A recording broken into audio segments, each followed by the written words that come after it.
Good morning, Your Highness, Excellencies, friends and colleagues. I would like to thank you for the opportunity to be here today. It's also an honor to join forces with Educated Child, an organization led by a woman who is an amazing role model, a woman who has shown such relentless dedication to getting every child in school. This is such an exciting day for us because it marks the beginning of a new era in my home country, Colombia. Most of you may know me as an artist, as an entertainer, and that's indeed my calling and what I've been doing since I was 13 years old. But I never would have imagined when I started out that my work as an artist would end up being the vehicle for me to serve my greater purpose in life of working towards eradicating poverty through the power of education. As a Colombian citizen, inequality is a concept that sadly one becomes very familiar with at a very young age.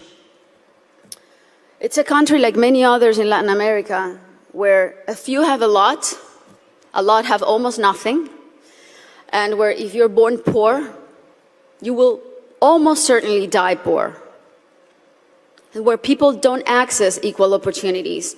And because of that, generation after generation after generation live trapped in the same vicious cycle fed by prejudice and inaction. Growing up in my country when I was around 8 years old, I remember I saw kids my age who, instead of being in school, were already working in the streets, were barefoot in the park, kids like me, whose reality was completely different than mine, only because of the circumstances into which they were born. It was really hard for me to accept that something so unjust didn't have a solution. There had to be something that could be done. So I often asked myself why the adults around me were so resigned to the fact that these kids, who were just like me, or even their own children, were living in a parallel reality so different and so cruel.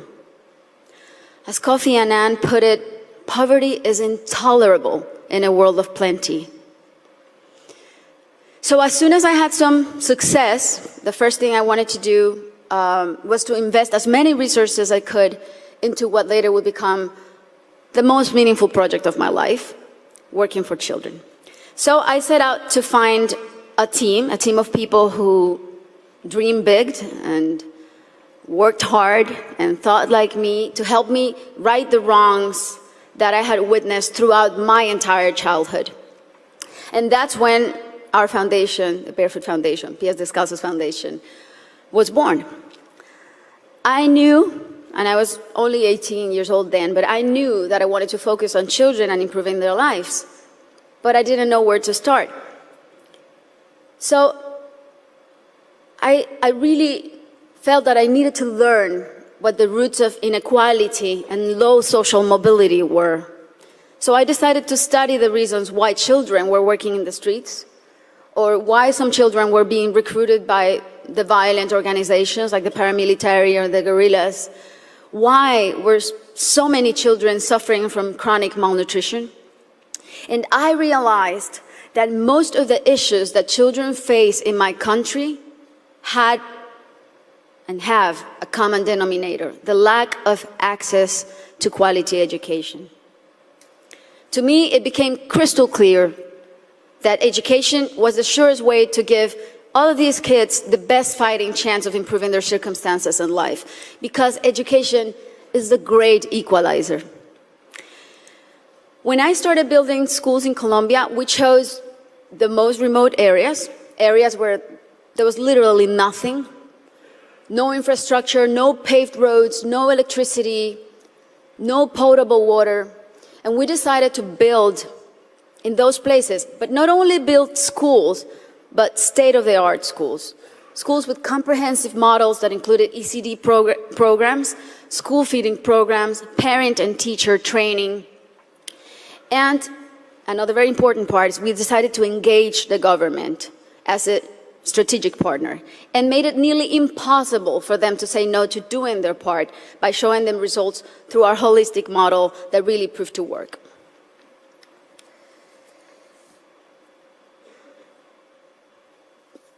We noticed that as soon as a school is built in those places, everything is transformed. The improvements to the infrastructure were jaw-dropping.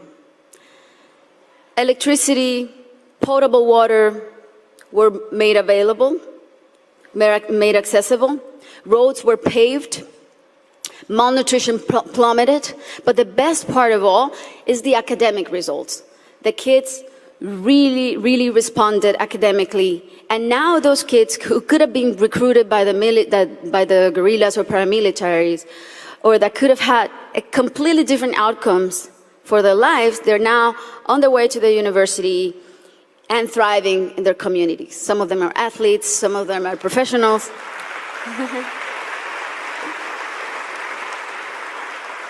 That's why it really is a thrill to work for education. That's why I'm so passionate about it, because I've really seen results that are as palpable as this podium. And seeing all these success stories that have a name and a last name has been one of the most rewarding things I've done in my lifetime, even more so than winning Grammys, I think.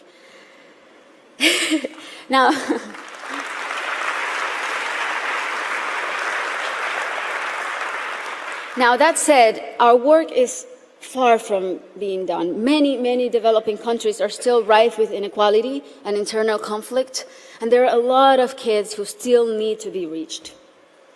History is not only the past. History, it's made every day in the present. And what matters now is how we go forward and how we fix what's wrong. And that is the real challenge.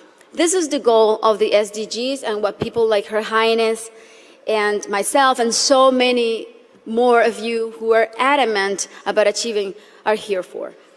Facts don't lie, and numbers show what an incredible return on investment a quality education provides.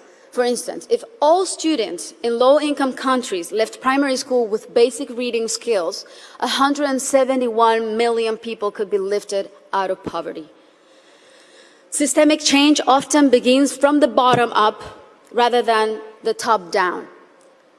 The government must take responsibility, and we should all put as much pressure as we possibly can, but the rest of all, the civil society, should also do their part.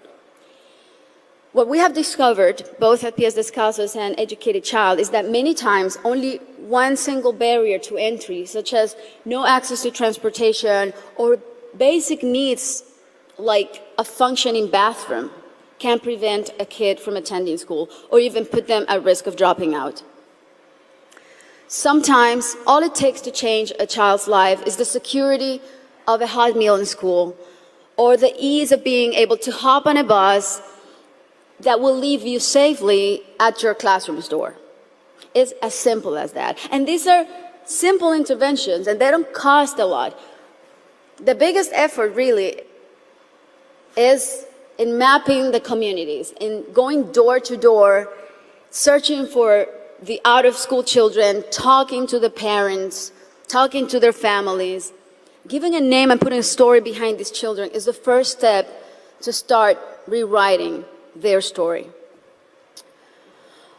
Over the next 3 years, we pledge to get 54,000 kids who are out of school or at risk of dropout into the educational system. Ultimately, more than 295,000 people will benefit from this project, including children, teachers, families, and community members. New schools and classrooms will be built. School kits and uniforms will be distributed. Children will be enrolled in school, feeding and transportation programs.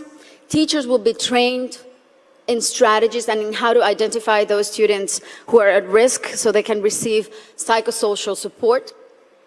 And we are extremely confident that this partnership is only the beginning and will be the model to replicate throughout my country until not a single child is out of school. This is our responsibility. Thank you. This is our responsibility to our children and our debt to fulfill for the generations to come. Thank you very much.